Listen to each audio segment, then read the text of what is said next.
Durante 20 años, Eduardo construyó un imperio con sus propias manos. Todo empezó en una habitación alquilada, la que olía a moho y humedad, con un ordenador viejo que se estropeaba constantemente y una conexión a Internet que era un privilegio. Pero tenía algo que el dinero no podía comprar, una visión clara del futuro y la determinación de un hombre que no tenía nada que perder porque ya lo había perdido casi todo antes de empezar. La empresa creció lentamente al principio. Meses en los que se ganaba la feria para pagar el alquiler y alimentar la esperanza. Luego, años en los que la curva de crecimiento empezó a ascender, lentamente al principio, luego mareantemente. Los inversores que antes se reían de él ahora querían participar. Las parejas que le habían ignorado ahora buscaban su amistad. Los competidores que se burlaban de su pequeña empresa empezaron a temer su nombre. Eduardo se convirtió en el tipo de hombre del que la gente susurraba en las salas de juntas. Respetado por la fría inteligencia que demostró en las negociaciones. Temía por su capacidad para leer a las personas y las situaciones como nadie más podía. Admirado por el éxito meteórico que parecía imposible, pero que era absolutamente real. Su firma en un contrato valía millones. Su palabra era ley entre sus iguales. Pero había una persona en el corazón de Edward, un espacio sagrado que reservaba solo para un alma en todo el universo. Lucas. Su compañero en los primeros días, su amigo desde joven, su hermano por elección cuando la vida decidió apartar sus hermanos de sangre. Lucas estaba ahí cuando nadie creía, cuando los inversores cerraron puertas en la cara de Eduardo, cuando los bancos rechazaban sus solicitudes de préstamo como si fueran solicitudes benéficas. Lucas creía. Lucas permaneció. En él residía una lealtad tan profunda que Eduardo nunca cuestionó, nunca dudó, ni siquiera consideró la posibilidad de que pudiera romperse. En los peores momentos de la empresa, cuando el flujo de caja llamaba desesperadamente y cada día parecía ser el último antes del colapso total, fue Lucas quien firmó préstamos personales a su nombre. Puso en riesgo su casa. Hipotecó su futuro. Su riesgo era real, tangible, personal. Y Eduardo nunca lo olvidó. Nunca podría olvidar un sacrificio de ese tamaño. Pasaron los años y la empresa se consolidó. Ha crecido más allá de toda predicción. Conquistó mercados que parecían imposibles. Abrió sucursales en ciudades que antes solo eran nombres en un mapa. Eduardo y Lucas caminaron juntos por este valle de éxito, compartiendo una amistad que parecería invulnerable a los ojos de cualquier observador. Cenas de negocios, viajes internacionales, reuniones decisivas. Siempre juntos, siempre leal. Eduardo confiaba en Lucas como un ciego confía en su perro guía, como un niño confía en su madre, como un hombre confía en su propia sombra. Era la confianza absoluta que solo surge de 2 décadas conviviendo juntos, del testimonio de carácter, de pruebas demostradas 1000 veces sobre la lealtad de alguien. Lo que Eduardo no sabía era que en esa confianza, como el agua filtrándose en las grietas de una piedra, había veneno. Lucas llevaba mucho tiempo planeando todo. Quizá desde el principio, quizá desde ayer. No importa. Lo que importa es que se tomaban decisiones en las sombras, movimientos que se ejecutaban entre bastidores mientras Eduardo dormía tranquilamente como un hombre exitoso. Luke empezó pequeño, como todas las conspiraciones bien ejecutadas. Creó una empresa fantasma a nombre de una persona cualquiera, una naranja que ni siquiera sabía que iba a servir de tapadera. Una persona con la que había tenido un contacto mínimo, que no tendría el valor de cuestionar sus intenciones, que sería prescindible cuando llegara el momento. Mes tras mes, pequeñas cantidades empezaron a desaparecer de las arcas de la empresa. Nada a la vista, nada que llamara la atención de un auditor casual. Pequeñas desviaciones que parecían errores contables, redondeos que salían mal, transferencias que no estaban bien documentadas. Todo tan meticulosamente calculado que sería casi imposible rastrearlo sin una investigación extremadamente profunda. Al mismo tiempo, mientras el dinero fluía silenciosamente hacia cuentas ocultas y empresas fantasma, Lucas también manipulaba la mente de todos los que lo rodeaban. En conversaciones en los pasillos, en mensajes privados durante los descansos de reunión, en comentarios ocasionales en presencia de asesores e inversores clave, sembró la duda. Semillas pequeñas que germinaban lentamente. Mencionó, con un aire de preocupación genuina, que había notado cambios en el comportamiento de Eduardo. Dijo que el jefe parecía inestable últimamente. Sugirió, siempre sutilmente, siempre manteniendo la pose de un amigo leal que solo se preocupaba, que quizás Eduardo estaba tomando decisiones cada vez más emocionales en lugar de racionales.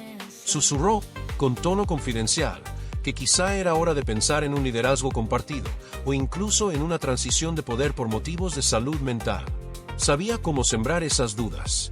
Sabía exactamente que investigador era más probable que cuestionara el liderazgo. Sabía que consejero tenía hambre de poder y estaría dispuesto a escuchar razones por las que Edward debía ser destituido. Sabía que inversor era lo suficientemente paranoico como para temer por sus activos. A cada uno ofrecía exactamente el punto de vista que querían escuchar, siempre dispuesto con la preocupación de un amigo fiel. Y durante todo ese tiempo, Eduardo no se dio cuenta de nada. Su ceguera no era estupidez, era consecuencia de la confianza. Cuando confías en alguien de esta manera, tu cerebro rechaza pruebas que contradicen esa confianza. Las señales de advertencia que una mente sospechosa habría captado de inmediato simplemente no existían para Eduardo. Vio a Lucas y vio a su amigo. Tu hermano. La persona más leal que he conocido. Los meses se convirtieron en estaciones. Las estaciones se convirtieron en un año completo de planificación meticulosa y ejecución silenciosa. Lucas fue paciente. La paciencia es un arma que los hombres verdaderamente peligrosos entienden como nadie. No tenía prisa. Sabía que la mejor traición es aquella que nadie ve venir hasta que está completamente consumida. Y entonces llegó aquella mañana cualquiera. Un martes cualquiera, ni caluroso ni frío, ni lluvioso ni seco. Eduardo se despertó temprano como siempre, se levantó de su lujosa cama de empresa, preparó el desayuno con el chef privado, visitó su coche importado y condujo hasta la oficina como había hecho miles de veces antes. Pero cuando entró en el edificio que había construido, tan familiar como su propia casa, algo iba mal. Los guardias de seguridad que le conocían desde hacía años, que le saludaban cada mañana con respeto, ahora le prohibían.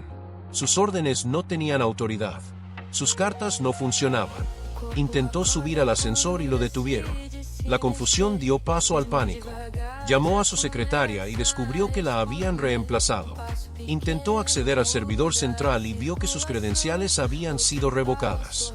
Corrió al teléfono e intentó llamar a inversores, pero escuchó que sus llamadas estaban bloqueadas. Cuando finalmente logró entender lo que estaba pasando, descubrió que su cuenta bancaria principal había sido congelada. Las cuentas corporativas fueron bloqueadas. Sus tarjetas de crédito no se procesaron. Era un hombre invisible en un edificio que conocía cada detalle, rico en sus derechos sobre el papel pero pobre en su capacidad de acceder a cualquier recurso. Y entonces empezaron los correos electrónicos. Cientos de ellos. Contratos cancelados por sospechas de implicación en actividades delictivas. Socios de décadas cortando lazos por recomendación de sus abogados. Inversores retirando sus fondos. Las acciones de la empresa cayeron en caída libre, el precio bajando minuto a minuto como si estuviera en pánico. La noticia se extendió como fuego en paja seca. Los periodistas llegaron a última hora de la tarde, acampando fuera de la oficina con cámaras y micrófonos. El escándalo fue irresistible. El rey del mercado financiero, desenmascarado como un criminal. Horas después, en un momento en que Eduardo aún tenía dificultades para creer que realmente hubiera pasado, apareció Lucas. No solo, acompañados por dos abogados caros, uniformados con poder legal y autoridad judicial. Lucas llevaba un maletín lleno de documentos y su rostro mostraba una expresión de decepción fingida que era casi perfecta en su ejecución. Afirmó que Eduardo había cometido graves delitos financieros. Presentó pruebas que parecían absolutamente reales porque habían sido cuidadosamente falsificadas. Mostraba transacciones bancarias distorsionadas, contratos manipulados, documentos que parecían originales pero eran construcciones cuidadosas de falsedad. Cada pieza encajaba en la otra. Cada prueba apoyaba la anterior. Era un rompecabezas hecho de falso, pero un rompecabezas que parecía perfecto cuando se montaba. La policía llegó con esa velocidad que sugería coordinación previa. Las autoridades se llevaron a Eduardo mientras las cámaras disparaban flashes. Su imagen de hombre poderoso fue reemplazada por la de un detenido, por la de un criminal. La transformación fue instantánea y completa. En los días siguientes, mientras los abogados debatían mociones y la máquina judicial comenzaba su lento e implacable proceso, surgieron más detalles. Lucas se había ganado a la mayoría de los accionistas con promesas de mayor eficiencia bajo su liderazgo.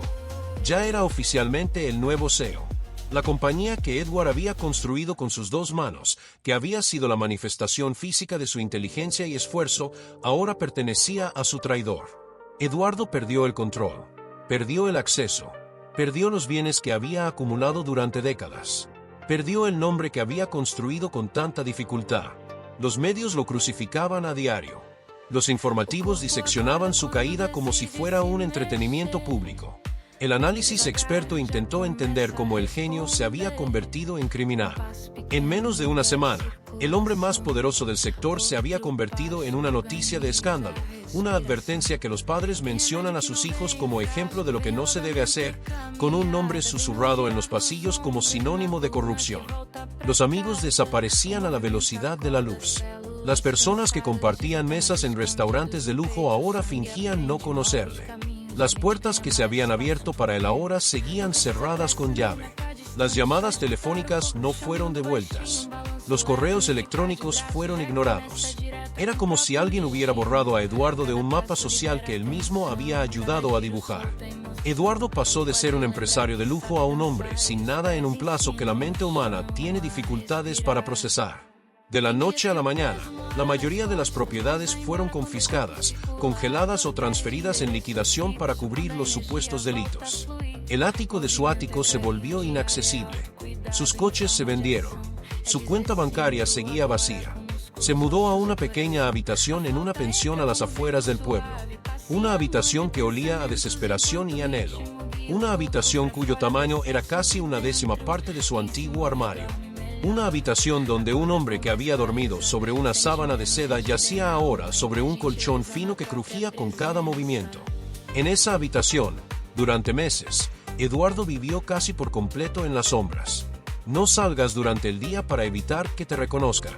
Noches despierto, pensando, planificando o simplemente existiendo en un estado de letargo depresivo que es casi peor que cualquier sufrimiento agudo. Trabajaba en la cocina de un pequeño restaurante, lavando platos por el salario mínimo. Sus manos, que antes firmaban contratos por valor de millones, ahora se arrugaban con el agua caliente y el jabón. Sus ojos, que antes analizaban complejas hojas de cálculo financieras, ahora se centraban en plato tras plato que nunca parecía disminuir.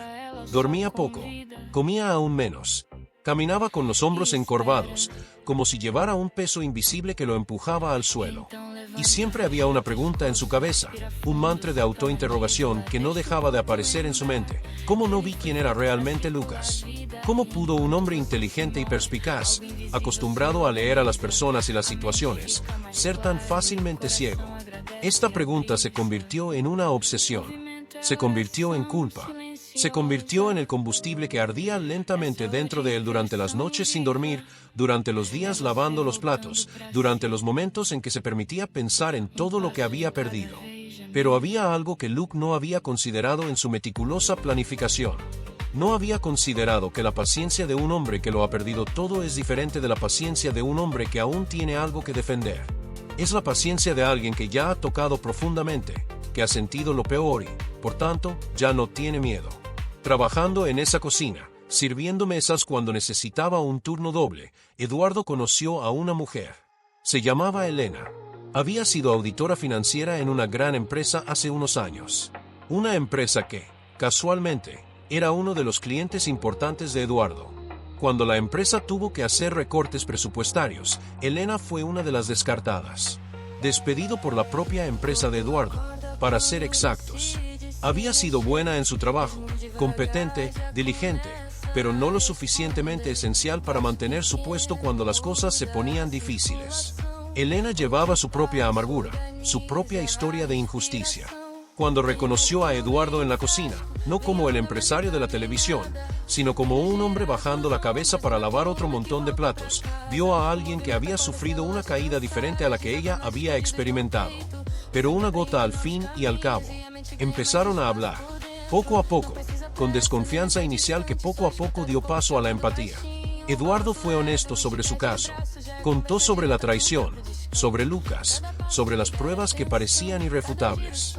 Le mostró los documentos que había conseguido conservar, los detalles que aún podía recordar.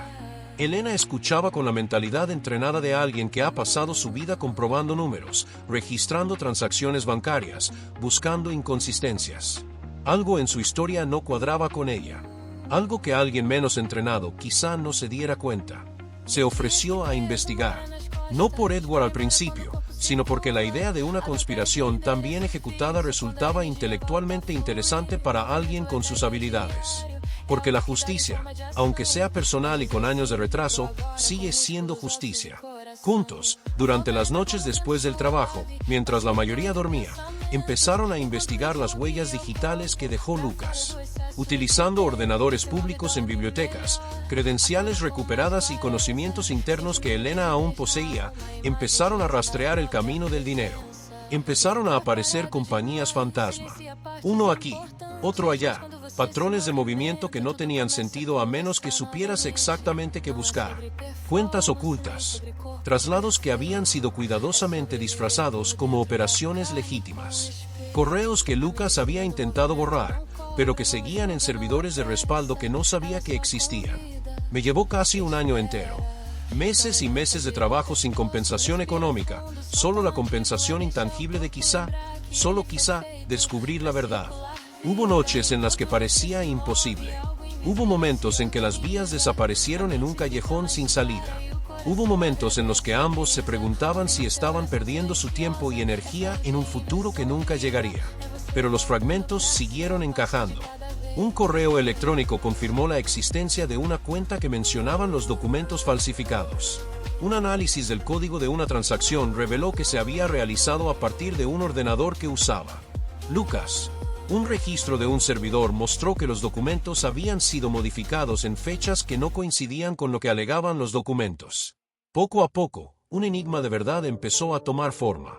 Una verdad que había estado enterrada bajo capas de mentiras, pero que estaba ahí, esperando ser encontrada por alguien con la paciencia y la experiencia suficientes para desenterrarla. Eduardo no buscó venganza inmediata. No persiguió a Lucas con acusaciones cuando aún solo tenía fragmentos de pruebas.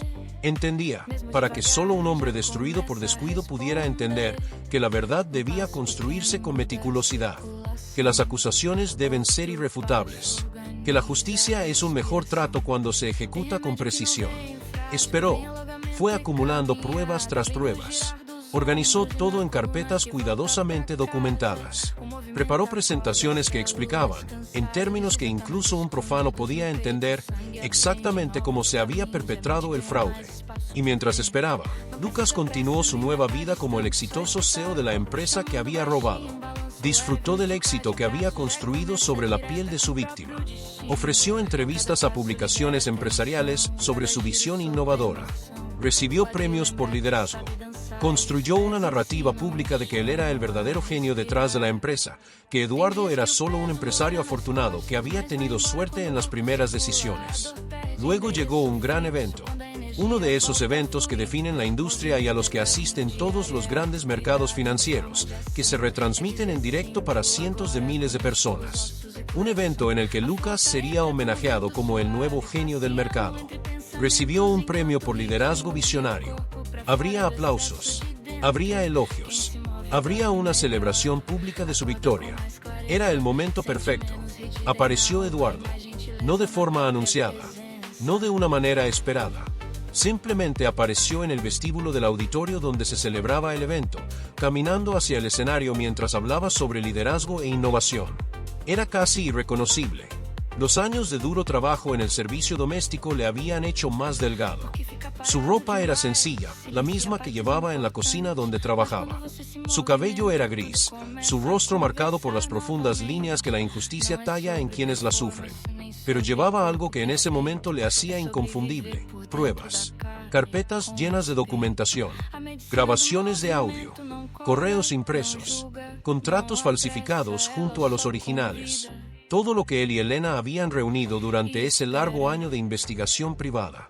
Subió al escenario mientras el presentador seguía hablando, mientras la seguridad debatía cómo proceder ante esta inesperada intromisión. Eduardo se acercó al micrófono con una calma que sorprendió a todos los presentes. Y entonces empezó a hablar. Expuso cada detalle de la traición. Enseñó las cuentas bancarias. Presentó las grabaciones donde Lucas discutía el fraude con sus cómplices.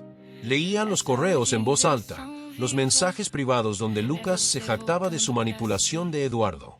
Mostró los contratos falsificados y explicó, con fría precisión financiera, exactamente cómo se había hecho, porque había funcionado y porque era absolutamente innegable. Todo el auditorio estaba en silencio. Era un silencio del tipo que ocurre cuando un mundo entero se pone patas arriba. Lucas intentó negarlo.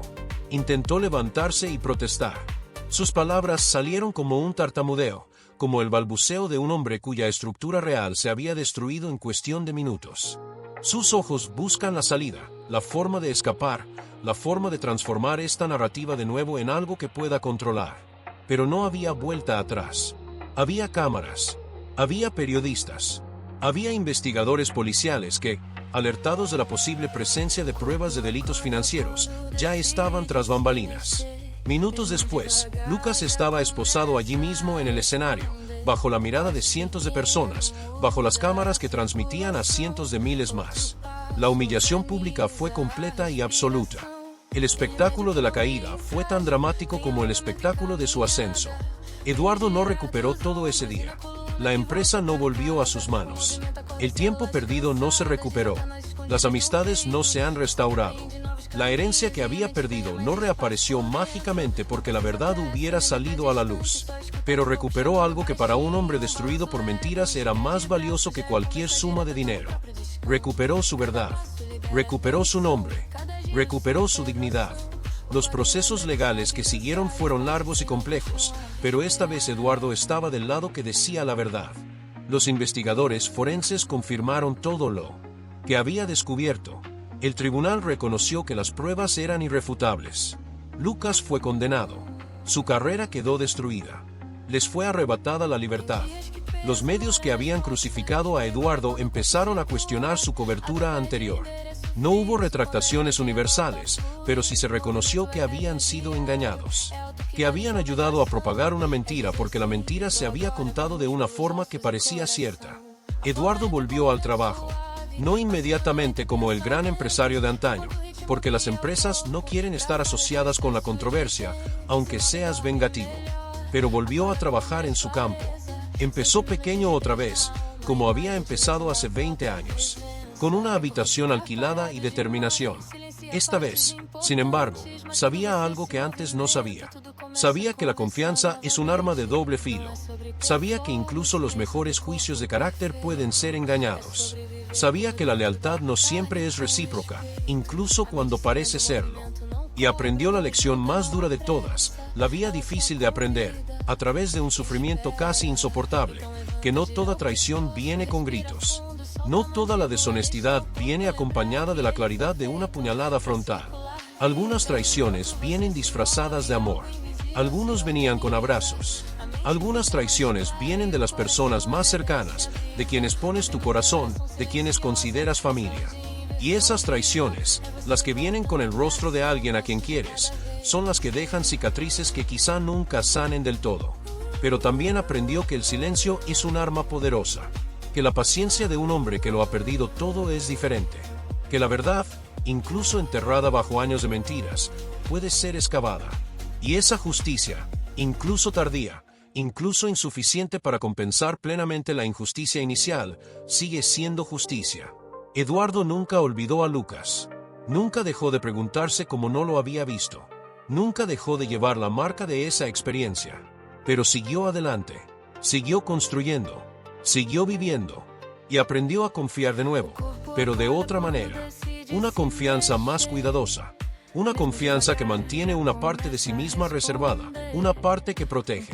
Una confianza que reconoce que incluso las personas que nos quieren pueden hacernos daño, que incluso los mejores juicios pueden estar equivocados. Esta es la historia de Eduardo. No es una historia de redención perfecta, porque la vida real no ofrece una redención perfecta. Es la historia de un hombre que fue destruido y que encontró la manera de reconstruirse. Una historia de traición y verdad. Una historia de caída y regreso. Una historia que susurra, en cada palabra, en cada detalle, la lección de que el mundo es más complejo y peligroso de lo que imaginamos, pero que aún merece la pena vivirlo, aunque sea con cautela, aunque con cicatrices.